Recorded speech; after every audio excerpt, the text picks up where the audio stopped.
జై గురుదేవ్. ఓం శ్రీ సాయిరామ్. గురు సందేశం 8వ రోజు కార్యక్రమానికి స్వాగతం, సుస్వాగతం. దివ్య ప్రేమ స్వరూపులారా, ఒక వ్యక్తి జీవితంలో ఏదైనా అనుకోకుండా అద్భుతం జరిగిందనుకోండి, దానిని గురించి కథలుగా చెప్పుకుంటూ ఉంటారు. ఆ వ్యక్తి భౌతికంగా దూరమైన తర్వాత కూడా అతడి చరిత్రలో నిలిచిపోతూ ఉంటాడు. ఇది సహజమే.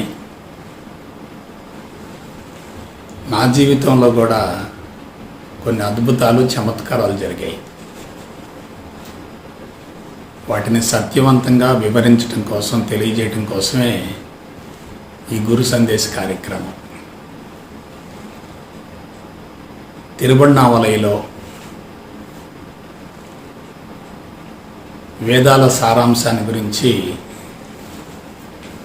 ఒక కోర్సును రూపొందించాలనే భావంతో యజ్ఞం మొదలుపెట్టాం. ఆ యజ్ఞం కొనసాగుతూ ఉంది.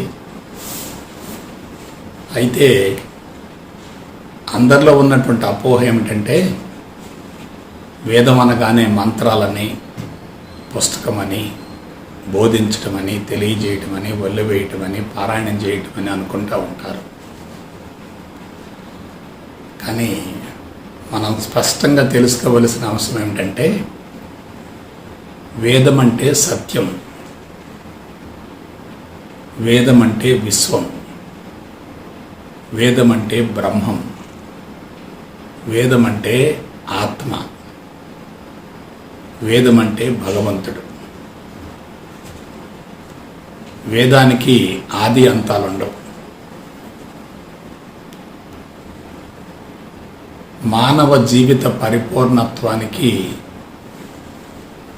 ఈ వేదం చాలా అవసరం. ఒక దేశంలో పరిపాలన సజావుగా కొనసాగటానికి రాజ్యాంగం ఎంత అవసరమో,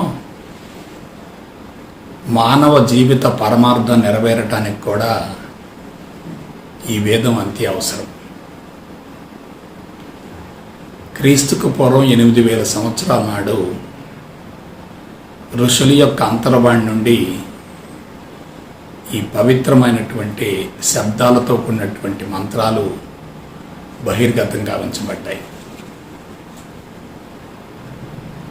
వేదవ్యాస మహర్షి ఏం చేశాడంటే, వేరు కాలాలలో, వేరు ప్రాంతాలలో, వేరు కాలాలలో, వేరు ప్రాంతాల్లో అనేక మంది వ్యక్తుల ద్వారా వెల్లడించబడ్డటువంటి మంత్రాల మొత్తాన్ని కూడా క్రోడీకరించి, సంకలనం చేసి, కంపోజ్ చేసి ఒక పెద్ద గ్రంథం తయారు చేశాడు. వాస్తవానికి వేదానికి పరిమితి లేదు. పరిమితి ఉంటే అది వేదం కానే కాదు.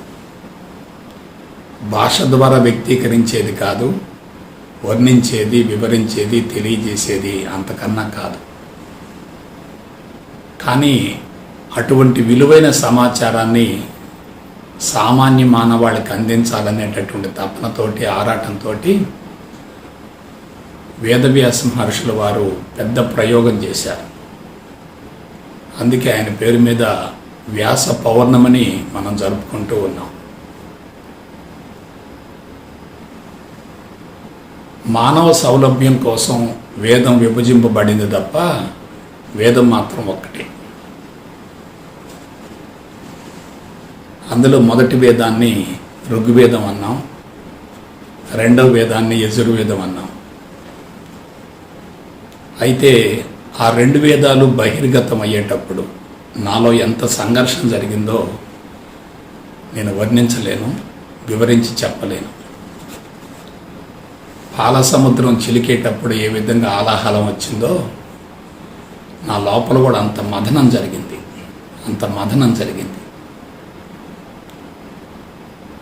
ఋగ్వేదం విశ్వతత్వాన్ని గురించి తెలియజేస్తుంది. ఋగ్వేదాన్ని గురించి తెలుసుకుంటే విశ్వమంతా ఒక్కటే అనే భావన కలుగుతుంది. అద్వైతాన్ని గురించి శాస్త్రయుక్తంగా అవగాహన కలుగుతుంది, అద్వైత దర్శనం కలుగుతుంది, అద్వైత దర్శనం కలుగుతుంది, సమదృష్టి ఏర్పడుతుంది, రాగద్వేషాలు ఉండవు. వేదవ్యాస మహర్షులు వారు చేసినటువంటి గొప్ప సాంకేతికపరమైన విషయం ఏంటంటే, ఋగ్వేదాన్ని గురించి శాస్త్రయుక్తంగా తెలియజేయటం ద్వారా భౌతిక ప్రపంచం పట్టునటువంటి రాగద్వేషాలని పూర్తిగా తొలగించారు. ఋగ్వేదంలో వారాలు, గ్రహాలు, తిథులు, మాసాలు, సంవత్సరాలు, సూర్యగ్రహణం, చంద్రగ్రహణం, కృష్ణపక్షం, శుక్లపక్షం అన్నీ ఉన్నాయి. పాలపొంతలు, నక్షత్ర మండలాలు, కూటములు, కుటుంబాలు, టోటల్ ఎవ్రీథింగ్ ఉన్నాయి. ఋగ్వేదాన్ని తెలుసుకుంటే మనిషి యొక్క ప్రజ్ఞ విశ్వవ్యాప్తం అవుతుంది. అందుకే దాన్ని అంతరిక్ష శాస్త్రం అన్నారు, కాస్మాలజీ అన్నారు. అయితే ఋగ్వేదం మొత్తం తెలుసుకున్న తర్వాత మనిషికి తనను గురించి తాను తెలుసుకోకపోతే అంతరంగంలో అసంతృప్తి ఉంటుంది. ఇప్పుడు మీకు కీలకమైన విషయం చెప్తాను. ఆధ్యాత్మికత అంటే నీ గురించి నువ్వు తెలుసుకోవటమే.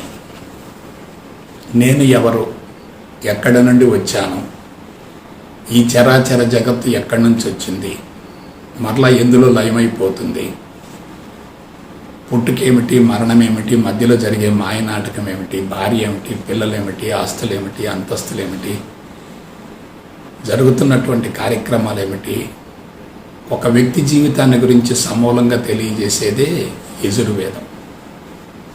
అందుకే దీన్ని ఆత్మ విజ్ఞాన శాస్త్రం అన్నారు. ఆత్మ విజ్ఞాన శాస్త్రం,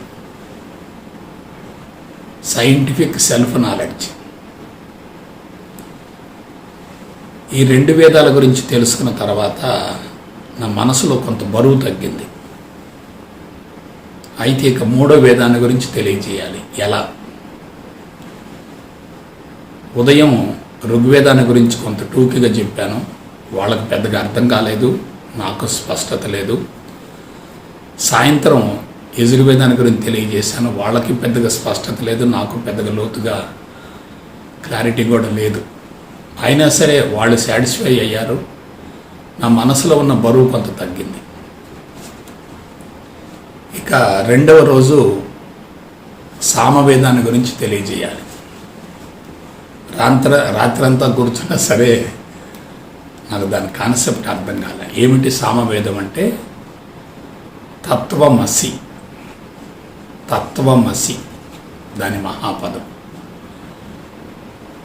ఋగ్వేద మహాపదం ప్రజ్ఞానం బ్రహ్మ, యజుర్వేద మహాపదం అహం బ్రహ్మాస్మి, సామవేద మహాపదం తత్వమసి.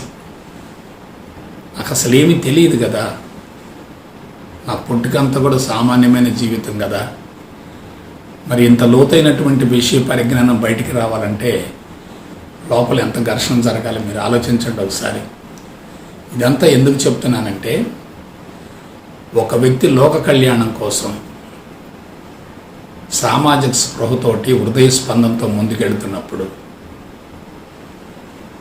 ఒక విశ్వశక్తి అతన్ని వెంబడిస్తూ ఉంటుంది, అతనికి ఏం కావాలో అది సమకూరుస్తూ ఉంటుంది. ఇది ప్రకృతి సిద్ధమైనటువంటి అద్భుతం, మిరకెల్. లేకపోతే నాకు పైగా నా సబ్జెక్టు కూడా జువాలజీ సబ్జెక్టు, సైన్స్ పరమైన సబ్జెక్టు, తెలుగు కాదు.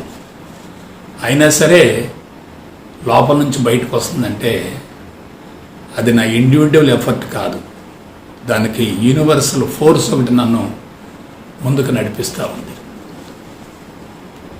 అయితే 2వ రోజు సామవేదాన్ని గురించి తెలియజేయాలనే భావంతో నైట్ అంతా కూర్చున్నా సరే సబ్జెక్ట్ రాలేదు.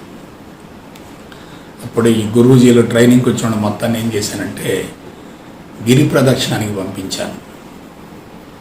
పంపించి సామవేదం తత్వమసి దీని గురించి ఎంతో కొంత మేరకు అవగాహన ఏర్పరచుకోవాలనే భావంతో రమణ మహర్షుల వారు దశాబ్దాల తరబడి నివసించినటువంటి విరూపాక్ష గుహకి వెళ్ళాను. విరూపాక్ష గుహ, మిరకిల్స్ అనే మాటకి ఇక్కడ మీకు తెలియజేయటం కోసం ఇదంతా చెప్తున్నాను. విరూపాక్ష గుహకి వెళ్ళాను. అక్కడ బయట కూర్చున్నాను. సామవేదం, తత్వమసి అనుకుంటూ ఉన్నాను. సబ్జెక్ట్ రాలే, బుర్రంతా హీట్ ఎక్కుతుంది. ఒక పావు గంట తర్వాత అక్కడికి ఒక పాము వచ్చింది. నేను గుహ బయట కూర్చున్నాను, పాము వచ్చింది. పామును చూడగానే కొంచెం భయం వేసింది, కానీ నాకేం పెద్దగా లేచి వెళ్ళిపోదామని ఆలోచన రాలేదు. కానీ అది అలాగే చూస్తుంది నన్ను. అర్ధగంట సేపు నన్ను చూసింది. అప్పుడు నేను అనుకున్నాను, ఇది నాకు అనుకూలమైన ప్రదేశం కాదని చెప్పి విరూపాక్ష గుహలోకి వెళ్ళి రమణ మహర్షుల వారి చిత్రపటం ఉంటే ఆ పటం ముందు కూర్చున్నాను. అప్పుడు ఇక ట్రాన్స్ఫర్మేషన్ మొదలైంది. తత్వమసి, తత్వమసి. తత్తు అంటే నీవు లేక పరమాత్మ. తత్తు అంటే నీవు లేక పరమాత్మ. త్వం అంటే జీవాత్మ. అసి అంటే ఒకటే అయి ఉన్నాయి. దీనికి ప్రత్యామ్నాయంగా వేదవ్యాసులు వారు ఒక మంత్రం ఇచ్చారు. అదే సోహం మంత్రం. తత్వమసి. తత్ అంటే పరమాత్మ, త్వం అంటే జీవాత్మ, అసి అంటే రెండు ఒకటే అయి ఉన్నాయి. అప్పుడు ఇక మొదలైంది లోపల. సబ్జెక్ట్ బయటకు వచ్చింది. ఎలా? ఋగ్వేదం విశ్వతత్వాన్ని గురించి తెలియజేసింది. యజుర్వేదం మానవతత్వాన్ని గురించి తెలియజేసింది. మానవుడు విశ్వంలో ఒక భాగమే. బియ్యపు బస్తాలో బియ్యపు గింజ, ఇసుక దిన్నెలో ఒక ఇసుక రేణు. మానవుడు విశ్వం నుంచి వేరు కాదు, అతీతం అంతకన్నా కాదు. He is the part and parcel of the universe. So ఇప్పుడు కొంచెం అర్థం ఆలోచించండి. ఋగ్వేదం విశ్వతత్వం, యజుర్వేదం మానవతత్వం. రెండు విడివిడిగా ఉన్నాయి. రెండు విడివిడిగా ఉన్నప్పుడు ఏకత్వం ఎందుకు సిద్ధిస్తుంది? రెండు విడివిడిగా ఉన్నప్పుడు అది అద్వైతం ఎలా అవుతుంది? కాబట్టి విశ్వతత్వాన్ని మానవతత్వాన్ని అనుసంధానం చేయాలి. విశ్వతత్వాన్ని మానవతత్వాన్ని అనుసంధానం చేయాలి. అందుకే సామవేదాన్ని అనుసంధాన శాస్త్రం అన్నారు. అనుసంధాన శాస్త్రం రెంటిని కలిపింది అది. ఇంకొక విషయం, సామవేదం అంతా సంగీత భరితమై ఉంటుంది అన్నారు. సామవేదం అంతా కూడా సంగీత భరితమై ఉంటుంది అన్నారు. సంగీతం ఎందుకు అవసరం? కొంచెం ఆలోచించండి. సంగీతం ఏమిటంటే ఉపాసనాకాండ, భక్తిని కలగజేసేది. బయట ఉన్నటువంటి భగవంతుణ్ణి, లోపల ఉన్నటువంటి జీవుణ్ణి అనుసంధానం చేయాలంటే అక్కడ తప్పనిసరిగా విశిష్టాద్వైతం కావాలి, ఉపాసన కావాలి, భక్తి కావాలి, భజనలు కావాలి, ఆ తర్వాత పాటలు కావాలి, పద్యాలు కావాలి. అందుకే సామవేదం చాలా గొప్పది, అది సంగీత భరితమైంది అంటారు. ఇక్కడ ఒక విషయం చెప్తున్నాను. మానవుడు విశ్వానికి ప్రతిరూపం. విశ్వంలో ఏముందో మానవుల్లో కూడా అదే ఉంది. మానవుడు ఎక్కడి నుంచి వచ్చాడు? విశ్వం నుంచి వచ్చాడు. మరలా ఎక్కడికి వెళతాడు? విశ్వంలోకి వెళతాడు. మిగతా జీవరాశికి మానవుడికి తేడా ఏమిటంటే మిగతా జీవరాశి ప్రజ్ఞ పరిమితంగా ఉంటుంది.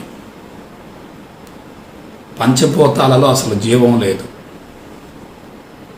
వృక్షాలలో జీవం ఉంటుంది కానీ అక్కడ ఇంద్రియ చైతన్యం కానీ మనసు కానీ ఉండవు. జంతువులలో ఇంద్రియ చైతన్యం ఉంటుంది కానీ అక్కడ మనసు బుద్ధి లేవు. కానీ మానవుడికి ఏమైంది? ఇంద్రియ చైతన్యం ఉంది, మనసు బుద్ధి రెండు ఉన్నాయి. కాబట్టి మానవుడి యొక్క సైజు తక్కువ కానీ మానవుడి యొక్క ఆలోచన పరిధి మాత్రం అనంతం. ఈ ఒక్క పాయింట్ పట్టుకోండి సార్. మానవుని యొక్క పరిమాణం చిన్నదే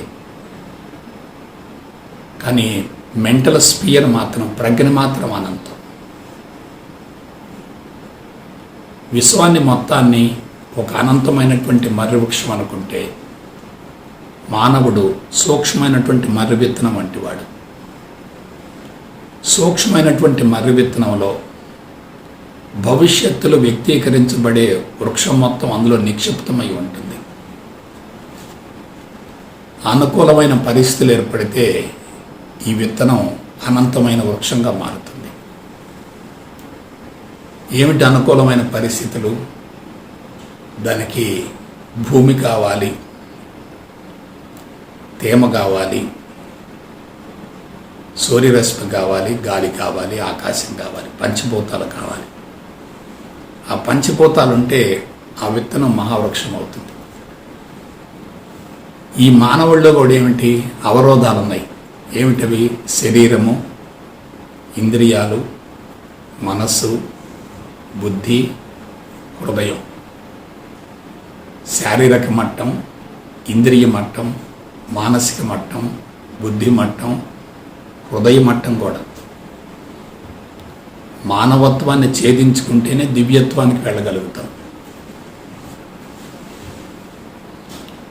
సో ఇక్కడ క్లారిటీ వచ్చింది నాకు.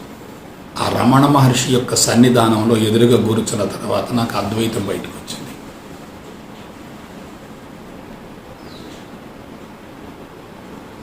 మానవుడు విశ్వం రెండు ఒకటే, వేరు కాదు.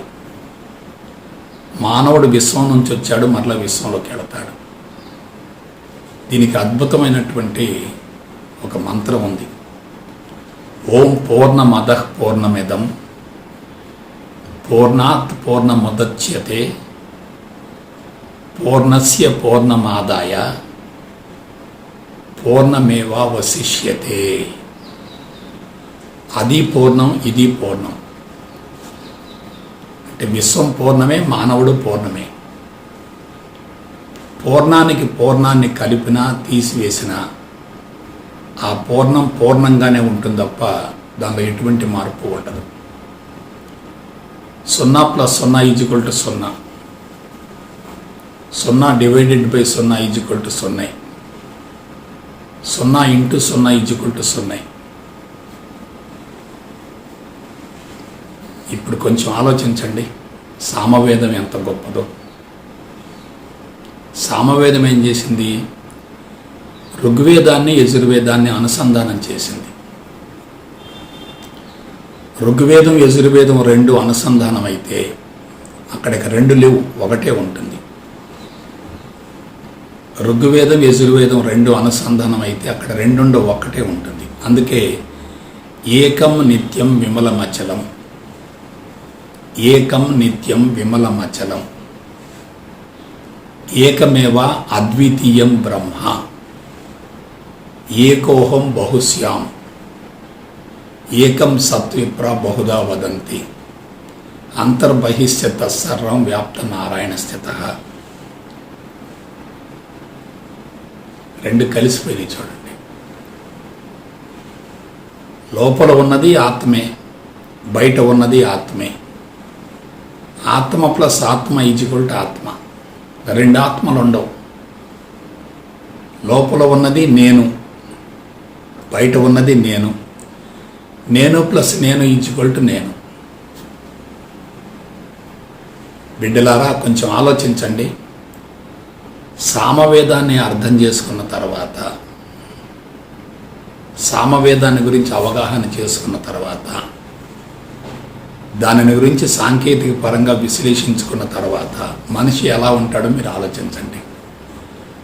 బయటిది లోపలిది ఒకటే. సో ఇప్పుడు చెప్పండి, ఈ నేను అనేది, ఈ దేహానికి సంబంధించినటువంటి నేను అనేది ఎంతవరకు వ్యాపించింది?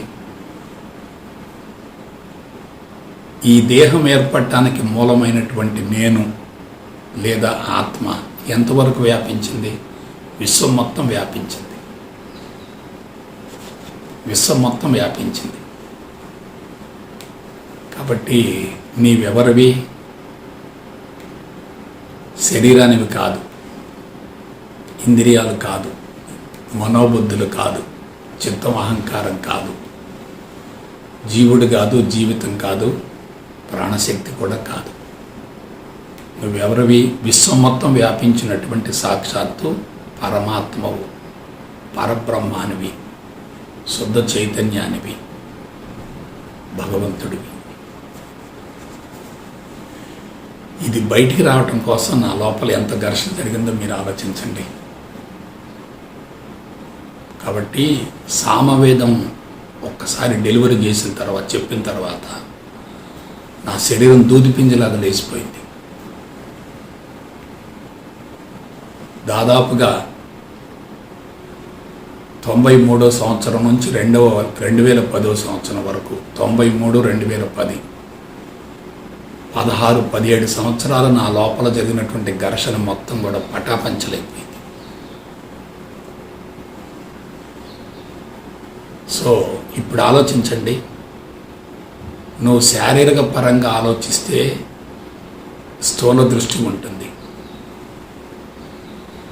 ఇంద్రియ స్థాయిలో ఆలోచిస్తే ఇంద్రియ దృష్టి ఉంటుంది, మనసు పరిధిలో ఆలోచిస్తే సూక్ష్మ దృష్టి ఉంటుంది. కానీ భగవంతుడి పరిధిలో, ఆత్మ పరిధిలో ఆలోచిస్తే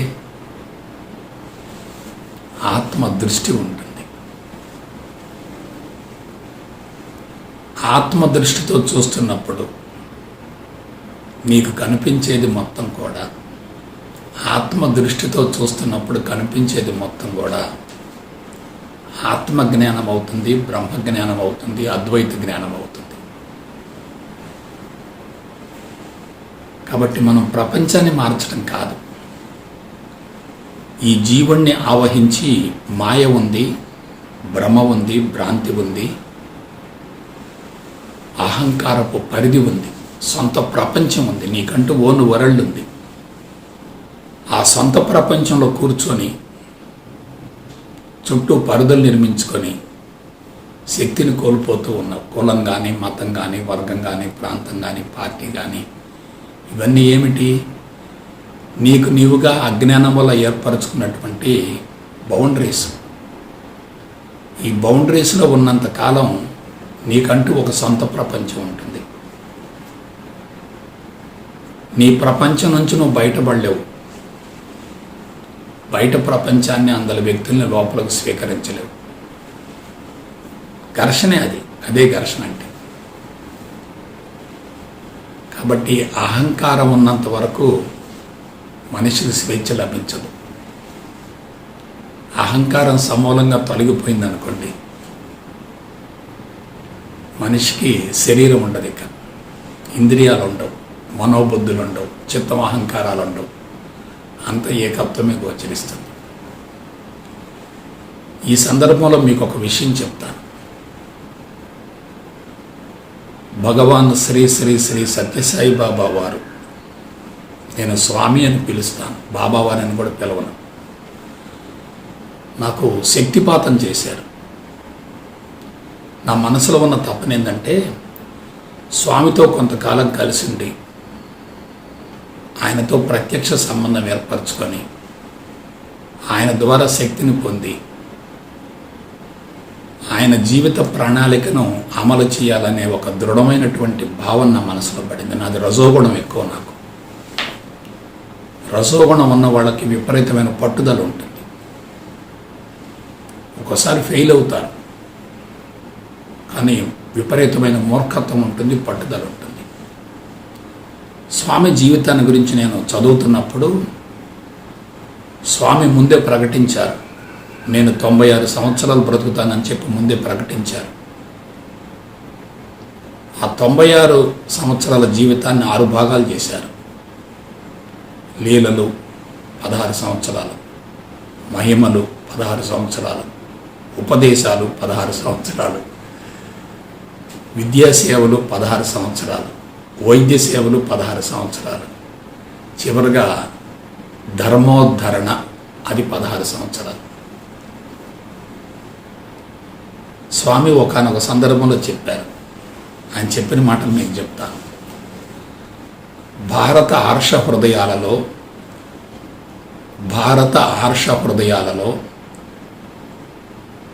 వేదశాస్త్రాలను పునఃప్రతిష్ఠ అంటే ఆల్రెడీ ఉన్నాయి, వాని పట్ల ప్రజలలో అభినవేశాన్ని కల్పించడమే నా జీవిత లక్ష్యం.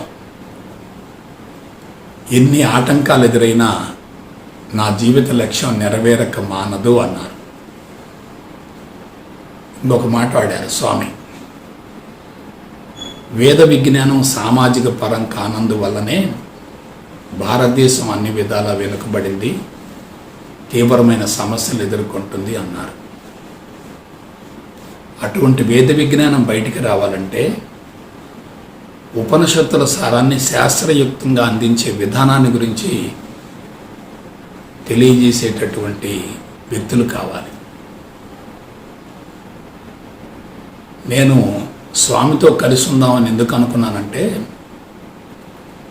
స్వామి యొక్క మిరకిల్స్ నా మీద పనిచేస్తే స్వామి కృష్ణుడిగా ఉండి నేను ఒక అర్జునుడిగా ఉండి స్వామి యొక్క కార్యక్రమాన్ని ముందుకు నడిపించాలన్న తపనతోటి నేను అభ్యర్థించాను స్వామిని. స్వామి వద్దన్నారు. నువ్వు నా దగ్గరకు వచ్చి కూర్చుంటే అనుమానించేవాళ్ళు ఎక్కువ మంది ఉంటారు, హర్షించేవాళ్ళు తక్కువ మంది ఉంటారు, నిన్ను పిచ్చి పిచ్చిగా ప్రశ్నలు వేస్తారు, నిలయంలో చాలా రాజకీయాలు ఉన్నాయి, వాటి గురించి నీకు తెలియదు, నాకు దూరంగా ఉండు, ఎక్కడున్నా సరే నీ పక్కన నేనున్నాను, నీలో ఉన్నాను, నీ అంతటా నిండి ఉన్నాను, నీ చుట్టూ తిరుగుతున్నాను, నీ అంతర్వాణి ద్వారా నీకు మార్గదర్శకం చూపిస్తానని చెప్పి స్వామి ఎన్నో సందర్భాల్లో చెప్పారు.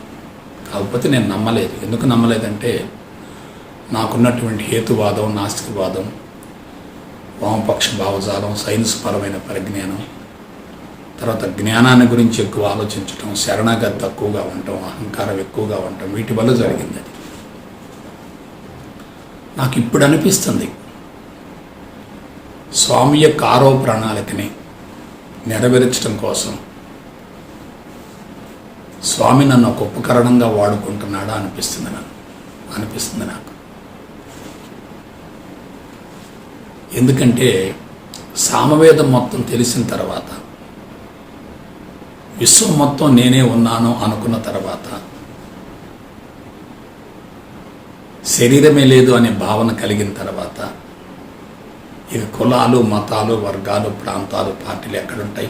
విశ్వం మొత్తం నువ్వే, అంతటా నీవే, అన్నిటా నీవే, అందరిలో నీవే. ఒక మాటలో చెప్పాలంటే బ్రహ్మవిత్ బ్రహ్మైవ భవతి. నీవు సముద్రంలో నీటి చుక్క సముద్రం నుంచి వేరైంది అనుకోండి, ఆవిరైపోతుంది. సముద్రంలో కలిసిందనుకోండి, సముద్రపు శక్తి మొత్తాన్ని అది లాక్కుంటుంది. కాబట్టి మనకి అహంకారం అనే బౌండరీ ఉన్నంత వరకు మనం సముద్రం నుండి వేరైనటువంటి నీటి చుక్కలాగా ఉంటాం. అహంకారం అనే బౌండరీ తొలగిపోయింది అనుకోండి, సముద్రం మొత్తం మనమే అనుకుంటాం. కాబట్టి ఇటువంటి సామవేద సారాంశం బయటకు వచ్చిన తర్వాత దానికి సంబంధించినటువంటి మంత్రం ఉంది ఒకటి, సోహం ధ్యానం. సో అంటే పరమాత్మ, హం అంటే జీవాత్మ. ఈ సోహం ధ్యానాన్ని మేము మన శిక్షణ తరగతుల్లో అందిస్తూనే ఉన్నాం, కానీ ఇంత వివరణ నాకు తెలియదు. అలాగే తత్వమసి గురించి మొత్తం తెలుసుకున్న తర్వాత, నాకు బయట లోపల మొత్తం నేనే అనుకున్న తర్వాత ఇక మనసు దూది పుంజలాగా లేసిపోయింది. దీనిని గురించి శిక్షణా తరగతులు ఇంకా వివరంగా ఉంటుంది, ఇంకా వివరంగా సిస్టమేటిక్గా దశల వారీగా సైంటిఫిక్గా ఉంటుంది. నేను ఎందుకు ఇక్కడ ప్రస్తావిస్తున్నానంటే, వేదాల సారాన్ని గురించి నేను చేసినటువంటి కసరత్తును గురించి మీకు తెలియజేయటం కోసం ఈ ప్రయత్నం చేస్తున్నాను. కాబట్టి సామవేద సారాంశాన్ని గురించి కనుక మీరు కళ్ళు మూసుకొని కొంచెం మననం చేసుకుంటే మీ మనసులో ఏదో తెలియనటువంటి ఒక నిండుదనం ఆవహిస్తుంది. అటువంటి నిండుదనాన్ని మీరు ఆస్వాదించి అనుభవించి జీవిత పరమార్థం నెరవేర్చుకోవాలని మనస వాచ కర్మణ కోరుకుంటూ మీ దగ్గర సెలవు తీసుకుంటాను. జై గురుదేవ్, జై గురుదేవ్, జై గురుదేవ్.